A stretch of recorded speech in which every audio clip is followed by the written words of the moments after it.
एक समय की बात है। कुरुक्षेत्र के युद्ध भूमि में अर्जुन अपने ही सगे संबंधियों के सामने खड़ा था। हाथ में धनुष था, पर हृदय में कंपकंपी। वो सोच रहा था, मैं अपने ही लोगों से कैसे लड़ूं? तभी श्री कृष्ण उनके सारथी मुस्कुराते हुए बोले, हे पार्थ, यह शरीर नश्वर है, पर आत्मा अमर है।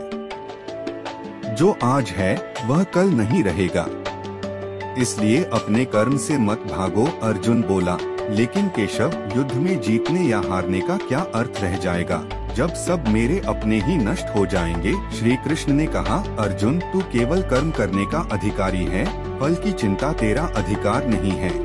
यह सुनकर अर्जुन ने पूछा, कृष्ण, फल की चिंता कैसे न करें?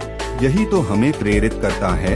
श्री कृष्ण ने शांत भाव से उत्तर दिया, जब तू केवल परिणाम पर ध्यान देता है तो मन भय और मोह से भर जाता है, लेकिन जब तू केवल कर्म पर ध्यान देता है तो मन स्वतंत्र हो जाता है। कृष्ण ने कहा, कर्म ही पूजा है और निस्वार्थ कर्म ही सच्ची भक्ति है। जब मनुष्य अपना कर्म ईश्वर को अर्पित करता है तो वह कर्म बंधन से मुक्त हो जाता है। उन्होंने अर्जुन को सिखाया कि सफलता और असफलता दोनों को समान दृष्टि से देखो, क्योंकि सच्ची शांति तब आती है जब मन परिणामों से नहीं, उद्देश्य से जुड़ा होता है। कहते हैं, उस दिन केवल अर्जुन नहीं, पूरा मानवजाति सुन रही थी श्री कृष्ण की वाणी।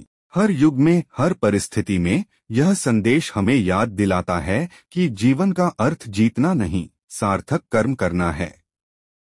जब हम अपना हर काम ईमानदारी से करते हैं और परिणाम भगवान पर छोड़ देते हैं, तभी सच्ची भक्ति जन्म लेती है।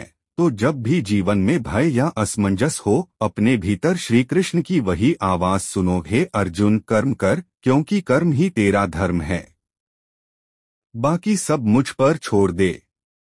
अगर तुम्हें यह कथा शांति दे गई तो कमेंट में लिखो, जय श्री कृष्ण, और इस संदेश को आगे बढ़ाओ, क्योंकि शायद किसी और के जीवन में भी यह गीता का प्रकाश पहुंचना बाकी है।